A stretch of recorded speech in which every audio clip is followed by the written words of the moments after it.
અમને તો હમણાં બાબુભાઈ કીધું ને એમ બાબુ પીડા થાય છે. હું કઈ એટલું બધું સમજી ગયો છું ને મારો શેડો અડી ગયો એવી કોઈ વાત નથી. પણ આપણે દુનિયામાં જોઈએ છીએ ને તો બાપુ અંદરથી હૈયા રોવે છે, કરે માણાનો અવતાર મળ્યો છે, ક્યાં હાલ્યા જાવ છો તમે, મારે ભૂલી ગયા. આ મંદિર નાનું કીધું ને કે આ મંદિર નાનું છે પણ એનો મહિમા મોટો છે. વીસી કેવડો હોય, ઊંધા નાખે ને નાનું કોઈ દી નાનું ગણાય જ નહીં. વસ્તુ જ આખી જુદી છે બાપુ. પરમ તત્વની વાત, આ નિજાર ધર્મની વાત છે બાપુ. એ વાત કરી છે, નહીં કરી હોય તો કરશે. નિજીયા ધર્મ બહુ આગી વાત પડી છે. ભજન છે ને આગી વાત છે. આ છે ને મનોરંજન છે, આને ભજન નો કહેવાય. ભજન ગાવું કરતા કરવું અઘરું છે, કરવા કરતા સમજવું અઘરું છે, સમજવા કરતા જીવનમાં ઉતારવું અઘરું છે. અને જો જીવનમાં ઉતરી જાય ને તો જીરવવું બધાય કરતા અઘરું છે.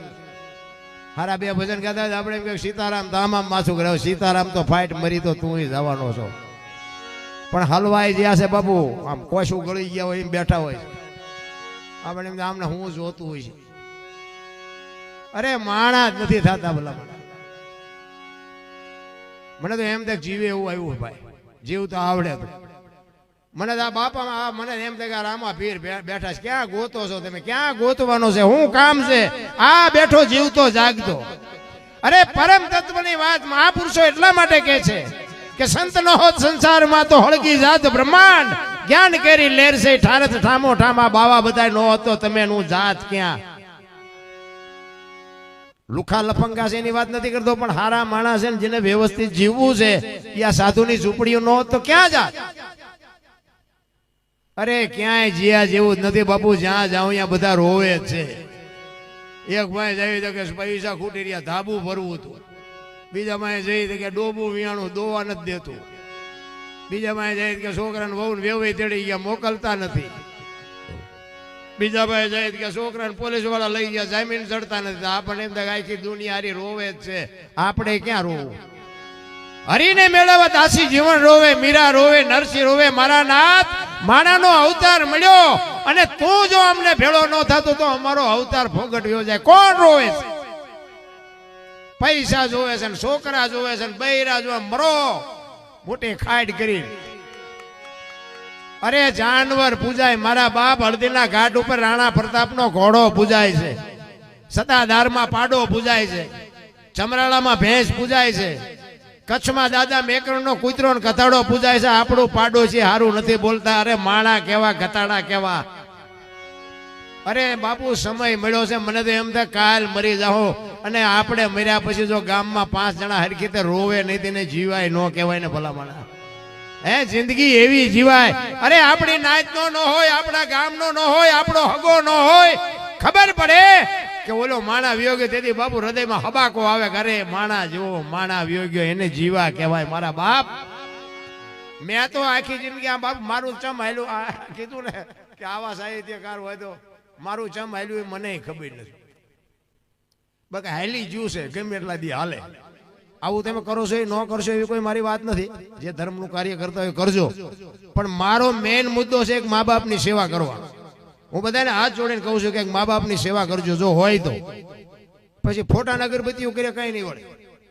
ફોટા બોટા તો પછી દુનિયાના દેખાવ છે. ફોટામાં કોઈ એ અગરબત્તી કરો તો કઈ ઊંઘતાય નથી અને થાળીઓ લાંબી કરો તો કઈ ખાતાય નથી. એટલે એ તો બધા નાટક છે. આમ ગરમ ગરમ રાંધીને આમ પાછા એમ કે મારા મા બાપને ધરાવીને ખાઈ જેવા આવું ખવડાવ્યું હોત તો 2 વર્ષ જીવે એવું હતું. માર્યા ભૂખ્યા ને હવે હું રોટલા દેખાડવા. મા બાપની સેવા કરો, કુટુંબ પરિવારમાં એકતા રાખો ને વ્યસનથી થોડાક આગળ રહો. બસ મારી આટલી જ ભલામણ છે. બાકી મંદિરે જતા હોય જાજો, ન જતા હોય તો હું કહું, હું નથી કહેતો કે જાજો. આપણે કોઈથી પુણ્યદાન કર્યું જ નથી ભાઈ, અને પુણ્યદાન ન કરવું એવી કોઈ વાત નથી. આ ગાયો માટે છે. આમાં ભગવાન તમને અપાવે તો આપજો. ગાયું છે ને એ તો બાબુ આવા સાધુડા આવા આશ્રમ છે ને અહીંયા જ ગાયું છે. બાકી તો 5-10 વર્ષ આવે તો છોકરાના આમ ચિત્રમાં દેખાડવી પડશે ગાયું આવી હોય. ગાયોનું મૂળ કાઢી નાખ્યું. અમારે તો ગમે આ ઝૂંપડીયું છે ને એ તો સારું છે, આ ગાયું દેખાય છે. અમુક તો અમને દાડીએ રાખીને ગાયોના ઘાસચારા હાટું પ્રોગ્રામ કરે છે. અને અમે ભીખ માગીને પૈસા ભેગા કરી દઈએ ખાઈ જાય ખૂંટિયા. પૈસા જ્યાં જાય ખબર જ નથી. બોલો ગાયું રખડતી છે બંધ જ નથી થતી. અમને એમ થાય કે એટલા બધા પ્રોગ્રામ કર્યા હતા, ગાયોને કેમ પૂળો ન મળ્યો, કે ગાયું કેમ ઓછી ન થઈ આમાંથી, પણ ખાઈ જાય ખૂંટિયા. અમે તો કહે ગાયું નો હોય ખૂંટિયા નો હોય અમારા લાખ થાય છે, તમારે જે કરવું એ કરજો. અમે ઉઘાડું મગાય ને ગાયું નું નામ લઈને સોરી હું કામ ન કરવી છું. કહેવાનો મારો અર્થ એ છે બાપુ માણસનો અવતાર મળ્યો છે એમાં જીવન જીવવાનો મોકો મળ્યો છે, જો જીવાય તો જીવી લેજો. એટલે જ મહાપુરુષે કીધું એક ઘડી હાથી મેં પુણ્યા તુલસી સંગત સાદકી કટે કોટી અપરાધ. 24 કલાકમાં જો કાંઈક ઈશ્વરનું ભજન થાય ને ઈ તમારું મારું જીવન છે, બાકી તો જય ભગવાન કાંઈ છે નહીં. મને આપણે બાપુની એક વાત કરી, સગરામ બાપુ આની આગળની પેઢી ને સગરામ બાપુની વાત મને કરી અને એ કંઈક જતા હતા આમ એમના ભાઈ પાસે જઈને વાત કરેલી. જો બાપુ સંત શું કરી શકે, સંતોના બાપુ ઇતિહાસ છે એમનામાં છે ને. અમે જે કઈ ગાણા ગાઈ છે ને સાધુ સંતોના, આ ભજનાનંદી પુરુષોના, એમની પેઢીઓના અમારી અહીંયા બાજરો નથી આવતો કે અમારા બાપ દાદાના ગાણા ગાવશો તો 10 મણ બાજરો મોકલાય. ના, એમ નથી, જીવા છે એવું એટલે ગાણા ગાવા પડે. સંતોએ એક લોટાના સન્યાસ આવ્યા છે, દુનિયાને માર્ગ બતાવ્યો છે કે આ માર્ગે હાલો ને મરી જાઓ. અને લોહી સટકા ભરતું હોય ને ત્યારે લગામ રાખવી, બસ એક લખી લેજો. મેં આ બહુ ઠેકડા ફેર્યા અને નકરા ધોકા જ ફેરવા છે અને નકરા માર્યા છે એવું નથી, મેં મારે ધરીને ખાતો છે. કઈ બધાને માર્યા એવું ખોટા પણગા ન મરાય ને. અહીંયા કોક ને બે ફાંઠા માર્યા હોય મને મુકાય કોઈ, એટલે મારે ખાતો છે. પણ સમય આવે ને વળાક મારતા ન આવડે એને માણા ન કહેવાય, સમય આવે ને વળી જવાય. ઈ એમના બાપને કે છે સગરામ બાપુ કે એટલે તું એક રામા બાપાને એક દોઢ લઈને મને રજા લઈ દે ને, મારે રણુજાની જાત્રાએ જવું. બાપુ જો આ એક પીરાણું છે રામદેવજી બાપાનું, અને જ્યાં જ્યાં બાપુ આ હરિહર હાલે છે ને ત્યાં પીરના પંજા છે, તમારે લખવું હોય તો લખી લેજો. અને પીરના પંજા સિવાય બાપુ હરિહર હાલે નહીં. તમારા ઘરના રૂપિયાના ઘર ભર્યા હોય ને નો હાલે. આ પીરના પીરાણાના પંજા છે ને એટલે બાપુ આ વાવટા ફરકે છે ને હજારો માણાને રોટલો દે છે. ઈ એમ કે તું મને દોઢ લઈને રજા લેવરાય તો મારે રણુજા જાવું.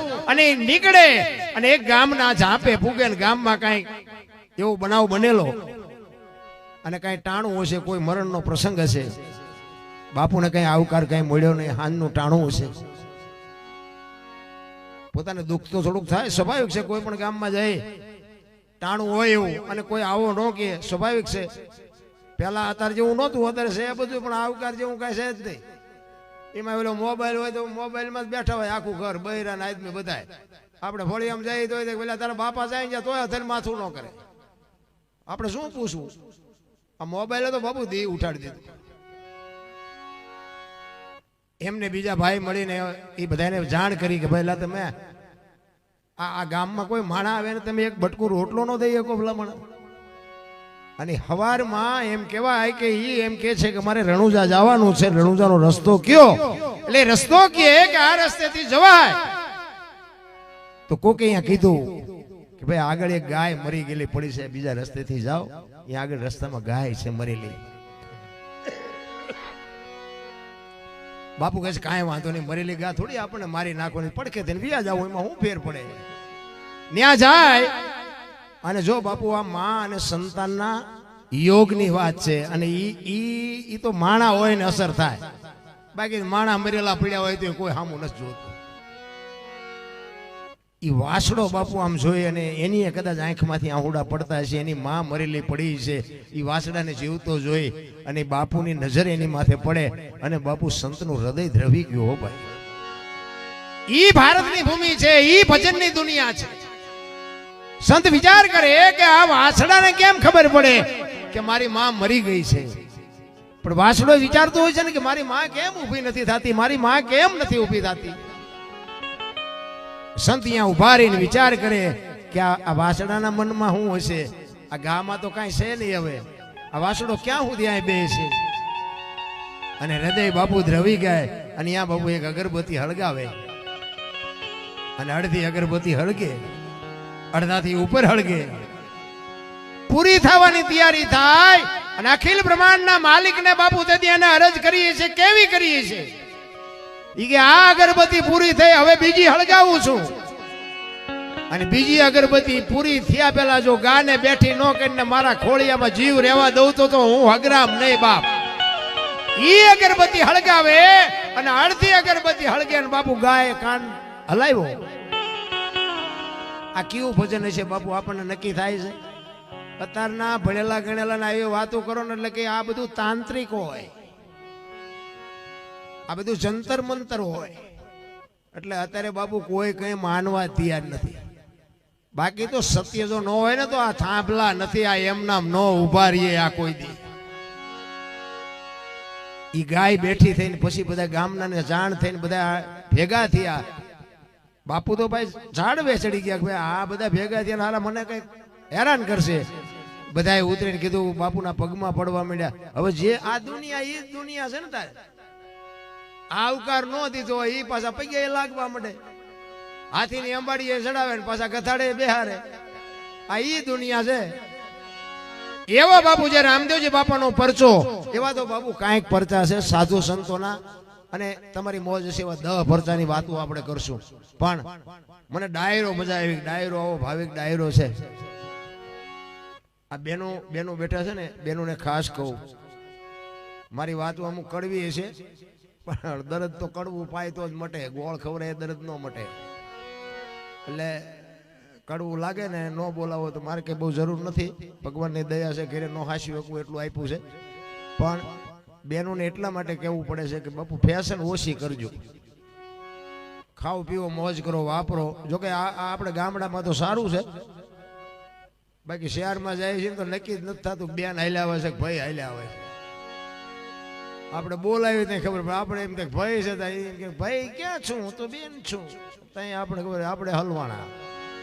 એટલે એટલી બધી ફેશન ન કરશો એમ. કારણ કે ધર્મ ધ્રુજો પુરુષ નથી પૂગી ગયો ને, દેશની આબરૂ દીકરીઓ રાખી. હમણાં પાઉભાઈ સાહિત્યની વાત કરી ને, સાહિત્ય તો બાપુ હારી માવડીઓ હોય ને તો જ હારા દીકરા થાય, ને હારા દીકરા થાય તો જ હારી વાતો આ દુનિયામાં જીવે.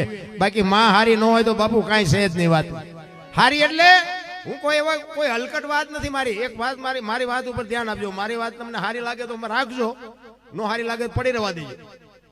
બાકી કોઈ કોમેન્ટ બાપુ આપણે કાંઈ જોતું નથી. હું કોઈ દી મારા વિડીયા તમે જોવો ને તો એમાં હું કોઈ દી કોઈને ભલામણ કરતો જ નથી.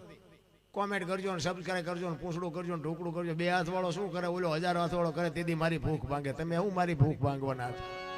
કોઈ જરૂર નથી આપણી. પણ મારી વાત અમુક બાપુ જીવનમાં ઉતારવા જેવી હશે 100%. બીજી વાત કે મારા પ્રોગ્રામમાં 99% ભૂલ નહીં આવે. માન દીકરો બે શકે, બાપ ને દીકરી બે શકે, ભાઈ ને બેને બે શકે. મારી વાતમાં કોઈ દી બાપુ એવી 14 ની વાત મારામાં આવે જ નહીં.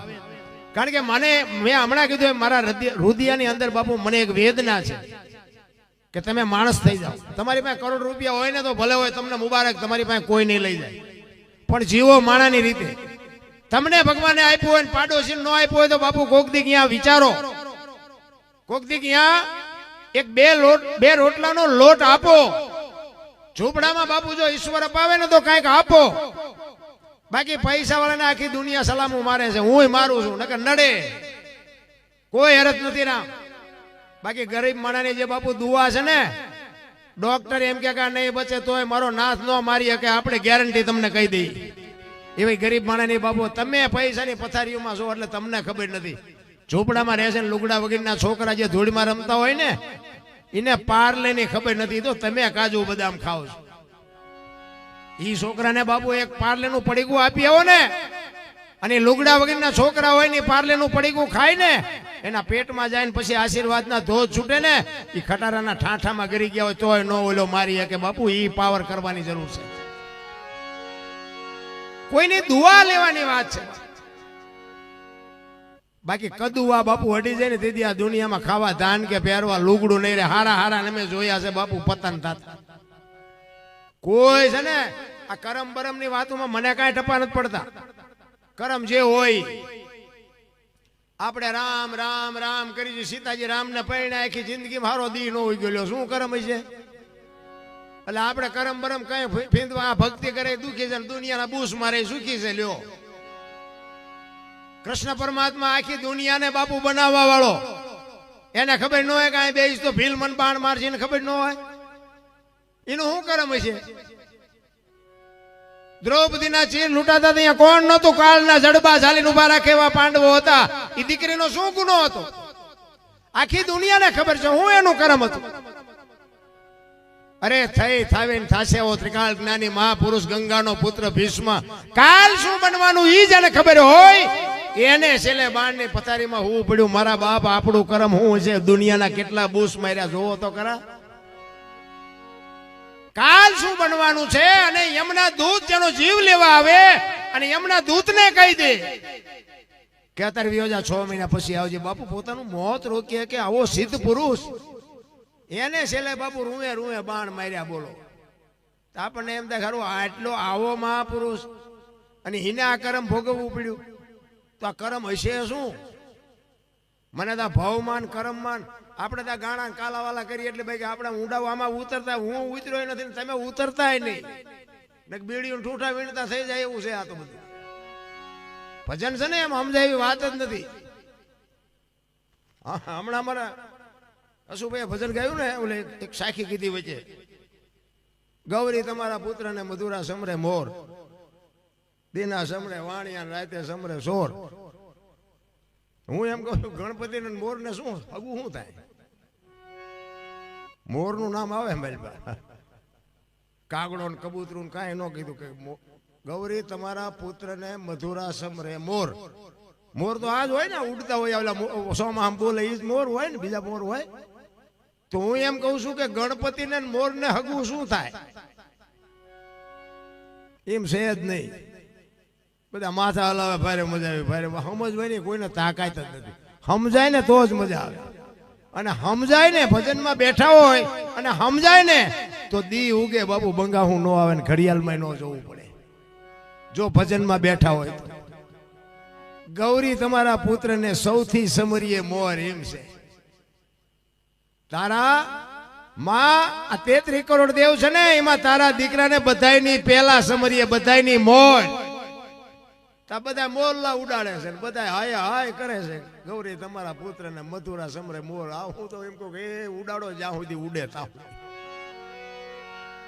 ગણપતિ કે ભોળાનાથ નો દીકરો ભોળાનાથે કે ગણપતિ નું માથું કાપ્યું અને હાથીનું લગાડ્યું કે ને બધા આપણે ફોટામાં મૂર્તિ જોઈ ને તો હું એમ કહું છું કે હાથીનું કાપીને લગાડ્યું તો એલું કાપ્યું ત્યાં જ નહીં પડ્યું હોય હાથીનું શું કામ ચોટાડ્યું હોય છે એટલે કહું છું આમ બહુ ઊંડા ન ઉતરતા ને બીડીયું ઠૂઠા વીણતા થઈ જાય એવું છે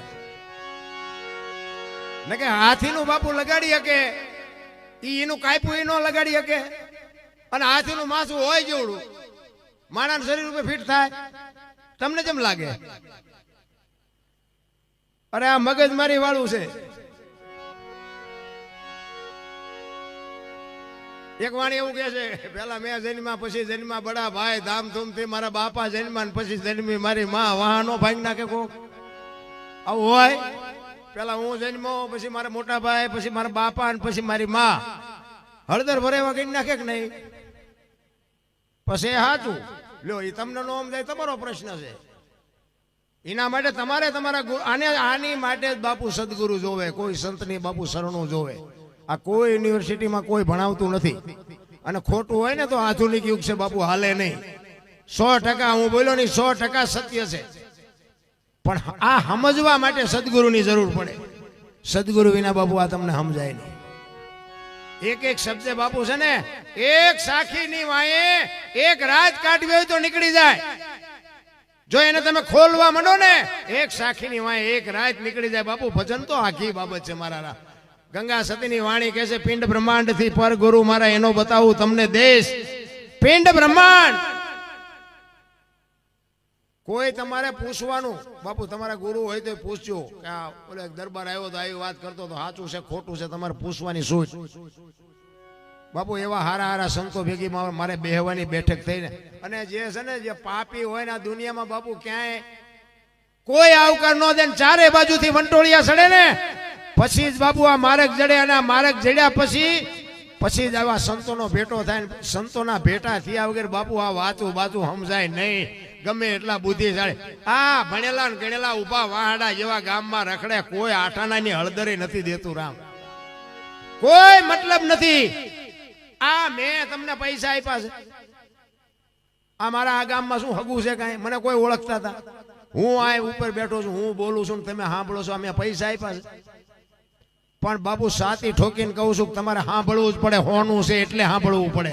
આ ડાલડા નથી, ચોખ્ખે ચોખ્ખું છે એટલે સાંભળવું પડે. કહેવાનો મારો અર્થ એ છે સાચું સાંભળવું છે પણ કોઈને કહેવું નથી. અને આની આ મજા જાણી છે. પિંડ બ્રહ્માંડથી પર ગુરુ મારા ગંગા સતીની વાણી કહે છે ને, તમારો અને મારો બાપુ માના ઉદરમાં બીજનું રોપણ થાય ને, 9 મહિના માના ઉદરમાં રહે, 9 મહિના પછી આ દુનિયામાં આવે, દુનિયામાં જન્મ થાય, પછી તમારું સર્જન થાય, 60 80 100 વર્ષ જીવો પછી તમારું વિસર્જન થાય. આ દુનિયા છોડીને તમારે જવું પડે. અને આજની દુનિયાને પૂછો કે માણસ જન્મે, મોટો થાય, મરી જાય પછી શું? તો બધા એમ કે કઈ નહીં, બસ ગયા, મરી ગયા પછી શું? તો બાપુ જો વાણી કે છે ગંગા સતીની, પિંડ બ્રહ્માંડ થી પર ગુરુ મારા એનો બતાવું તમને દેશ. તમે આ દુનિયામાં આવો, તમારું સર્જન થાય, તમારું વિસર્જન થાય, પછીનો તમને દેશ દેખાડું બાપુ કેવો હોય છે. વાણી આખી પડી છે રામ. આ તો સોપડા લઈ લઈને બેસી ગયા છે. 50,000 લઉં છું, લાખ લઉં છું, લ્યો. દેનારા દે છે ને લેનારા લે છે, અમને વાંધો નથી, પણ બાપુ કઈક સમજો, સમજવાની જરૂર છે. નકરા રાગડા તને આ કથા તમે બેહાડી, આવડી મોટી કથા છે. આ રામદેવ કથા છે, આપણે રામ કથા હોય, ભાગવત હોય, દેવી પુરાણ હોય, શિવ પુરાણ હોય. હું એમ કહું છું કે આ કથા બેહાડવાની જરૂર શું છે? કથામાં ભલે હું ના નથી પાડતો, મારી વાતને જો હવળો અરથ કરજો. પાછા કોઈ એવું ન કહેતા કે મારી કથા એમ બેહાડીને આને શું વળ ખાતો હોય છે, એટલે એવું નથી. પણ મારું કહેવાનો અર્થ શું છે કે કથા તમે આ બેહાડો, આમાં વાત તો એકની એક જ હોય ને. એક રામકથા આપણે બેહારી હોય તો રામકથામાં શું આવે? અયોધ્યાના રાજા દશરથ ને 4 દીકરા ને રામ વનમાં ગયા, સીતાજીને રાવણ લઈ ગયો, હનુમાનજી અહીંયા ગયા, રામે લંકામાં ગયા, રામે રાવણ ને માર્યો, સીતાજીને લઈને આયા. વાત તો આવડી આજ હોય ને, બીજું કઈ હોય તો શું? આ એકને સાંભળ્યું શું કરવાનું? બધાને ખબર છે રામ વનમાં ગયા હતા, ત્યાંથી સીતાજીને રાવણ લઈ ગયો હતો, બધાને ખબર છે. તો આ સાંભળવાની જરૂર શું? પણ કથા સાંભળ્યા પછી જો ભાઈ ભાઈ નો તકલીફ હોય ને મટે નહીં, હાઉ વહુ ની તકલીફ હોય ને મટે નહીં, ભાઈ બહેન ની તકલીફ જો મટે નહીં, તો આ કથાનો બાપુ કોઈ મતલબ નથી. એક લખવું હોય તો લખી લેજો. ભાઈ ભાઈ નો વિખવાદ મટી જવો જોઈએ. એક રામનો અને ભરતનો પ્રસંગ આવે અને વિખવાદ વાળા ભાઈ બે બેઠા હોય અને એની આંખમાંથી જો આહુડા ન આવે તો કથાનો કોઈ મતલબ નથી. કહેવાનો અર્થ એ છે, નકર જો એ હોય એવા ને એવા રહ્યો તો આ કથામાં ફાયદો કોને? આ મંડપ વાળાને, સાઉન્ડ વાળાને, વક્તાને, કલાકારને, સાજિંદાને, તમારા ખિસ્સા ખાલી થાય. પરિવર્તન આવવું જોઈએ. મારા રામ કથાનો મતલબ એ છે. પણ મને તો એમ થાય કે ઓહો ધર્મ ફાટી નીકળ્યું આખી દુનિયામાં. કથા ને ભજન ને માંડવા ને પ્રતિષ્ઠાન, મંદિર ને ગામ ધુમાડા. મને એમ થાય કે આટલું બધું પુણ્યદાન થાય છતાં બગાડ કેમ નથી ઉભો રહેતો? હે બગાડ બગાડ બગાડ મટે ને કઈ નહીં, પાસે અહીંયા તો ઉભો રહેવો જોઈએ. વિચારવા જેવું નથી. હે આપણને એમ થાય કે આ 5 ગામ ધુમાડા બંધ જમે. ઓલો કે એને 25 લાખ આપ્યા દાનમાં, એને 5 લાખ આપ્યા, વળી કરોડ.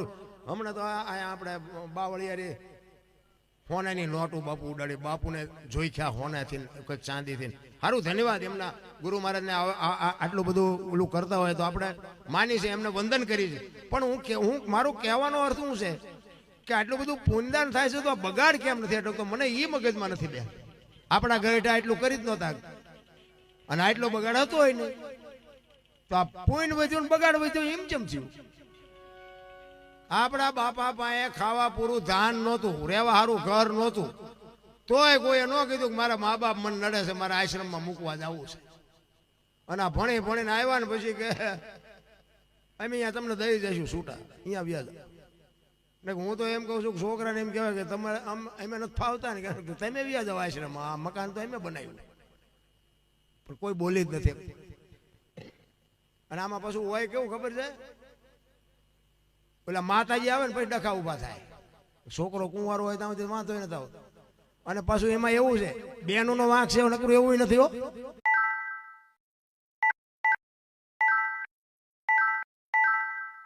આમને મૂકું ને એટલે નામ આવશે મારી વહુનું અને મારે જગ્યા થઈ જાય. વહુ બધી દીકરીઓ બધી એવી નથી હોતી. પણ ના મીનું આવે શું એ આવ્યા પછી ડખા ઊભા થાય એટલે કે જો આ તારું છોકરાને મેળ હતો ઓલી વહુ આવી ને આ કાઢ્યા હોય ને એની જ પર જાય કાઢ્યા હોય. આમાં એવું નથી મારા રામ. હું તો એમ કહું છું, હું તો બેનું ને કહું કે તમારા હાઉ હારા છે ને એ જ તમારા મા બાપ છે, એને જાળવજો. સારો ધંધો જોતો હોય, તમારું સુખી જીવન જોતું હોય, સારી પેઢી જોતી હોય, સારા સંતાન જોતા હોય, એમ નામ નહીં મળે બાપુ. આંતળી કોકની દુઆ તમારે મા બાપના સાસુ સસરાના આશીર્વાદ લ્યો તો જ બાપુ સારા સંતાન થાય. બાકી ભગવાન ભાઈ હારો દીકરો દેજે, હારો દીકરો શું એની પાસે દુકાન છે એ તમને સારા દીકરા દઈ દે? એની માટે વાપવું પડે. સારા દીકરા એમ નામ ન મળે. એટલે મહાપુરુષો ઘણું બધું કહે છે. હું તમને મોજ આવે એવી વાત કરીશ. અને હું બેઠો છું ને ત્યાં સુધી આમાંથી જવાના નથી, એ મને દેખાય, જવા દેવાય નથી. પણ સંતોની બાપુ ભૂમિ છે. અને જેટલા મહાપુરુષોએ ભજન કર્યા છે ને બાપુ, એને દુનિયાએ સારું જોડું નથી પહેરવા દીધું, સારો રોટલો નથી કોઈ દીધું. રામાયણની, ભાગવતની, ગીતાની આપણે બધી વાતો કરશું. મને ઘણું બધું આપ્યું છે સંતોની કૃપાથી. સાધુ સંતોએ મને ખૂબ આપ્યું છે. તમારી જેવી મોજ છે એવું આપણે આનંદ કરાવશું. પણ આ સંતોને દુનિયા જે પગે લાગે છે ને, અમુક જોઈ નથી શકતા. પગે લાગે એ નથી જોઈ શકતા. એ તો નથી લાગતા, બીજા લાગે છે એ જોઈ નથી શકતા. પણ સંતોને પગે લાગે છે ને એથી 4 ગણી એમને ગાળ્યું દે છે. તમને ન ખબર હોય તો કહી દઉં. સંતોની ભૂમિ છે ને, સાચું હોય ને સત કહેવાય ને સતની માથે મીંડું ચડે પછી સંત થવાય. સંત એમ નામ ન થવાય. માન સન્માનની બાપુ સંતોને કોઈ જરૂર નથી. સંતોની એક આ મેં કીધું એ વેદના છે. એક માણા થઈ જાવ, સારો દીકરો હોય, સારી દીકરી હોય બાપુ, એક વ્યવસ્થિત થઈ જાવ, બસ જીવનમાં મજા આવે છે જીવવાની. પણ આ ખોટા ભડકા કરવાનો કોઈ અર્થ જ નથી. એટલે મહાપુરુષોને વાણીમાં એવું લખવું પડે છે